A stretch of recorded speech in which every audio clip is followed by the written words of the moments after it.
দুপুর 2টা বাজে। আমি কাপড় ধুচ্ছিলাম। আমার স্বামী আমার কাছে এসে বলল, এই শোনো, গেটটা লাগিয়ে দাও, আমি চুল কাটতে যাচ্ছি।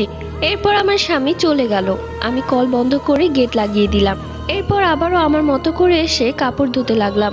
5 মিনিট পর ওই রুম থেকে আমার স্বামী এসে আবারও বলল, এই শোনো, গেটটা লাগিয়ে দাও, আমি চুল কাটতে যাচ্ছি। আমি কলটা বন্ধ করে আবারও গিয়ে দরজাটা বন্ধ করলাম।